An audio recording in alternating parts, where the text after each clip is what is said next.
Hello साथियों, आज इस क्लास में हम शिक्षक भर्ती एग्जाम के लिए गणित के महत्वपूर्ण प्रश्नों को आसान कॉन्सेप्ट के साथ हल करना सीखेंगे जो कि एग्जाम में बार बार रिपीट होते हैं। तो चलिए शुरू करते हैं प्रश्न क्रमांक 1 से। यहाँ पर कहा गया है 1150 का 4/5 1248 के 5/6 से कितना कम है। तो चलिए इस प्रश्न को हम सॉल्व करते हैं। 1150 का कितना दिया है 4/5 और यहाँ पर कितना है 1248 का 5/6।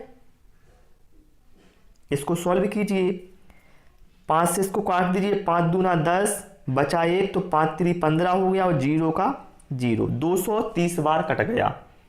यहाँ पर काट दीजिए 6 से, 6 दूनी 12, 4 में भाग नहीं जाएगा तो भागना जाति का 0, 6 8 48।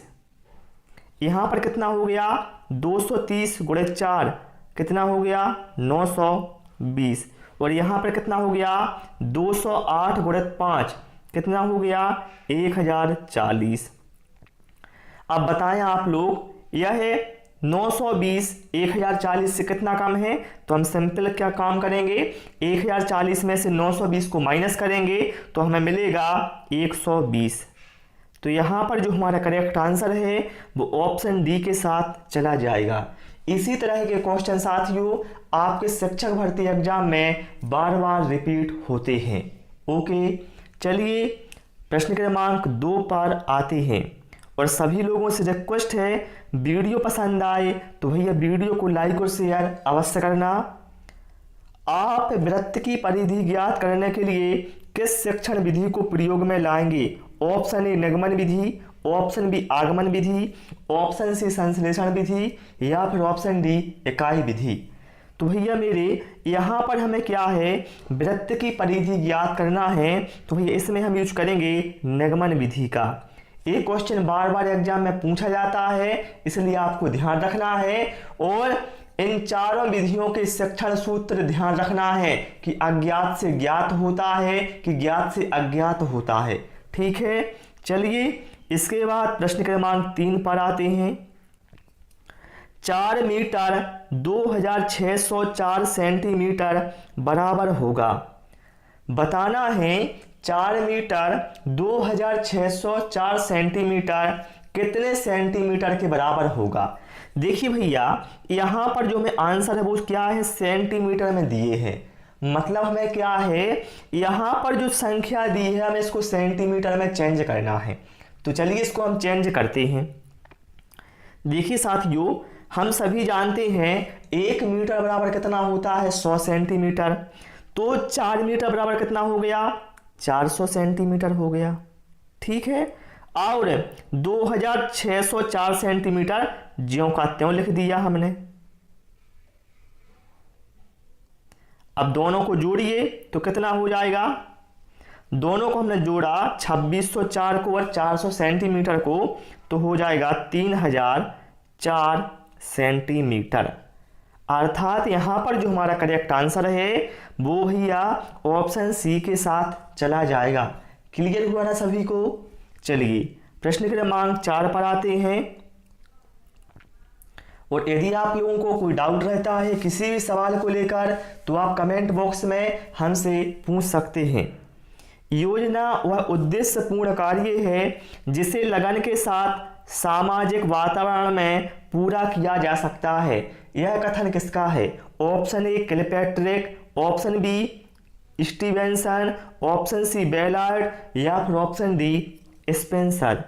तो यहाँ पर जो करेक्ट आंसर है साथियों वो ऑप्शन ए के साथ जाएगा। यह कथन किलपैट्रिक महोदय का है कि योजना वह उद्देश्यपूर्ण कार्य है जिसे लगन के साथ सामाजिक वातावरण में पूरा किया जा सकता है। ठीक है, चलिए प्रश्न क्रमांक 5। साथियों इसमें मैंने पेडागोजी के साथ साथ क्वेश्चनों को भी शामिल किया है जिससे क्या है आपके दोनों पोर्शन कंप्लीट होते जाएंगे। यहां पर कहा गया है 14 सही 1/2 तथा 9 सही 3/4 का अंतर कितना है। अंतर का मतलब क्या है, माइनस, मतलब 14 सही 1/2 में से आप 9 सही 3/4 को घटा दो तो अंतर हमें पता चल जाएगा। लेकिन यहां पर सबसे पहले हम क्या करेंगे, ये चूंकि क्या है मिश्र भिन्न में दिए हुए हैं, इनको हम सामान्य भिन्न में चेंज करेंगे। कैसे होता है सभी को पता है, 2 का गुणा 14 में होगा तो 28 हो जाएगा, ऊपर वाली संख्या 1 को जोड़ देंगे तो 29 हो जाएगा, तो यहां पर क्या हो जाएगा 29/2 हो जाएगा। इसी तरह से यहां पर क्या होगा, 4 नाम 36 और 36 और 3 कितना हो गया 39, 39/4। अब इनका अंतर निकालना है तो हमने बीच में क्या है माइनस चिन्ह लगा दिया। क्लियर। अब देखिए भाई इनका जो एलसीएम है भैया, एलसीएम कितना आएगा 4।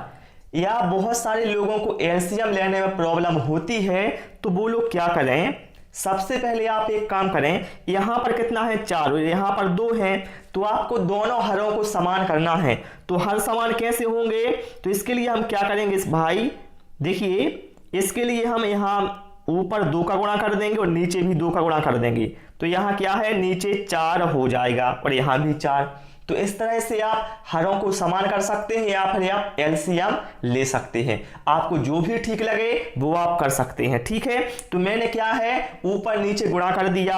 अब तो इनका देखिए यहां भी 4 हो गया और यहां भी 4 हो गया, तो एलसीएम भैया 4 हो गया। ठीक है, कोई प्रॉब्लम नहीं है। अब यहां पर ऊपर क्या है 29 दूनी कितना हो गया 58 हो गया, बीच में चिन्ह माइनस का तो माइनस लगा दिया, फिर क्या 39 लिख दिया, इतना आसान है।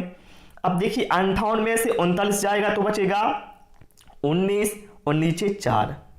अब इसको क्या करेंगे हम, देखिए यहां पर भैया हमें 19/4 किसी भी ऑप्शन में नहीं दिया है, तो हम क्या करेंगे इसको मिश्र भिन्न में चेंज कर देंगे। कैसे होगा, देखिए हम 19 में भाग लगाएंगे 4 से, तो 4 चौके 16, कितनी बार भाग गया 4 चौके 16, 19 में से 16 गया, कितना बचा, जो बचा हुआ है वो यहां लिख दिया 3 और नीचे वाला संख्या ज्यों का त्यों। तो 19/4 को भैया हम लिख सकते हैं 4 सही 3/4। सभी को समझ में आ गया ना। देखिए 19 में भाग लगाया 4 से, तो 4 चौके 16, जितनी बार भाग पूरी बार गया वो लिख दिया हमने 4 आगे, फिर जो बचा हुआ है, बचा हुआ कितना था 3, तो 3 लिख दिया और जो भाग में संख्या थी 4 वो ज्यों का त्यों। ठीक है, तो 4 सही 3/4 अर्थात ऑप्शन ए यहां पर हमारा करेक्ट आंसर हो जाएगा। ठीक है, चलिए भाई प्रश्न क्रमांक 6 पर आते हैं। और बहुत सारे लोग बोलते हैं भैया मेरा मैथ कमजोर है, भैया कमेंट तो करें, मैं इतना आसान भाषा में आपको समझा दूंगा बिल्कुल जीरो लेवल से। आपने अभी तक मैथ नहीं पढ़ा है तो भी आपको प्रॉब्लम नहीं होगी, आप मैथ में अच्छे अंक लाकर जरूर आएंगे। अब यहां पर क्या है, वर्तमान पाठ्यक्रम का दोष क्या है, वर्तमान में जो पाठ्यक्रम है हमारा मैथ का उसमें दोष क्या है, पुस्तकीय ज्ञान पर बल दिया जा रहा है। बिल्कुल भैया वर्तमान में क्या हो रहा है, पुस्तकीय ज्ञान पर बहुत ज्यादा फोकस किया जा रहा है। ठीक है, विषयों में सह संबंध का अभाव, मतलब क्या है एक विषय को दूसरे विषय के साथ लिंकिंग नहीं कर रहे हैं, जिसकी वजह से क्या है छात्रों को कठिनाई होती है। बिल्कुल ये सही है। लचीलापन नहीं है इसमें, बिल्कुल सही है। तो हम कह सकते हैं ये सभी वर्तमान पाठ्यक्रम के ही दोष हैं। तो भैया यहां पर जो करेक्ट आंसर है वो ऑप्शन डी के साथ हमारा चला जाएगा। ठीक है, चलिए इसके बाद आते हैं प्रश्न क्रमांक 7 पर। अब देखिए कितना आसान सवाल है, आपको देखने में कठिन लगता है, होता बहुत आसान है। एक किसान प्रतिदिन 6 घंटे कार्य करके एक खेत को 18 दिनों में जोत सकता है, तद अनुसार उसे वही कार्य 12 दिनों में पूरा करने के लिए प्रतिदिन कितने घंटे कार्य करना होगा। जब भी साथियों आपको इस तरह के सवाल आए कि एक व्यक्ति इतने दिनों में कोई कार्य कर सकता है, वही कार्य उसे 12 दिनों में पूरा करना है या किसी अन्य दिनों में पूरा करना है, तो कितने घंटे समय लगना होगा। तो जब भी ऐसे सवाल आए साथियों, तो आपको ऐसे सवालों को साथियों M1 D1 H1 upon W1 बराबर M2 D2 H2 upon W2, इसी फार्मूले से साथियों आपके सारे सवाल हल हो जाएंगे। कैसे होंगे, देखिए जैसे यहां पर M1 का मान कितना हो गया, मतलब M1 का मान है व्यक्तियों की संख्या, तो यहां पर किसान कितने हैं, एक, तो हमने 1 लिख दिया। D का मतलब क्या है, दिनों की संख्या, पहली कंडीशन में, तो दिन कितने लगते हैं, 18 दिन लगते हैं। और H1 का मतलब क्या है, घंटे, तो घंटे कितने लग रहे हैं यहाँ पर, पहली कंडीशन में 6 घंटे लग रहे हैं। W1 मतलब क्या है, वह कार्य कितना कर रहा है, तो भैया वह एक खेत पर कार्य कर रहा है, तो यहाँ पर हमने 1 लिख दिया। क्लियर। यहाँ पर M2 का मान कितना हो जाएगा, देखिए M2 मतलब क्या है, किसान या आदमियों की संख्या, तो भैया किसान कितना है यहाँ पर, 1 ही है। ठीक है। D2 का मतलब क्या है, D2 यहाँ पर 12 हो जाएगा, 12 दिन की बात हो रही है। H2 हमें यहाँ पर पता करना है कि कितने घंटे कार्य करना होगा। W2 में कितना होगा, W2 भी क्या है, 1 होगा, क्योंकि यहाँ पर कहा गया है वही कार्य वह 12 दिनों में पूरा करने के लिए कितने घंटे उसे कार्य करना होगा। ठीक है। अब देखिए भाई, हम यहाँ पर सीधा इसको क्रॉस कर देंगे। सबसे पहले यहाँ पर हम कलर चेंज कर लेते हैं, जिससे आपको समझने में आसानी हो। देखिए साथियों, 6 एकम 6, 6 दूनी 12, हमने 6 से 12 को काट दिया 2 बार। फिर 2 एकम 2, 2 इनाम 18।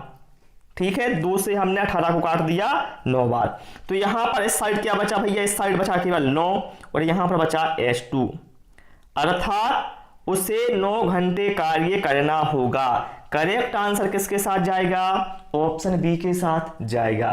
क्लियर हुआ ना इतना। चलिए भाई, इसके बाद प्रश्न क्रमांक 8 पर आते हैं। एक रेलगाड़ी मद्रास से रविवार को प्रातः 7:10 बजे प्रातः प्रस्थान करती है। वह दिल्ली सोमवार को 16:05 बजे पहुंचती है। रेलगाड़ी दिल्ली पहुंचने में कितना समय लेती है। तो साथियों, इसका आंसर आपको हमें कमेंट बॉक्स में देना है कि इसका आंसर क्या होगा। यदि आप लोगों पर नहीं बनता है तो परेशान मत होना, मैं अगले वीडियो में इस सवाल को सॉल्व करवा दूंगा। उम्मीद है आप सभी को क्लास पसंद होगी, और अगले वीडियो में साथियों मैं अधिक से अधिक क्वेश्चन शामिल करने की कोशिश करूंगा। Thanks for watching this video.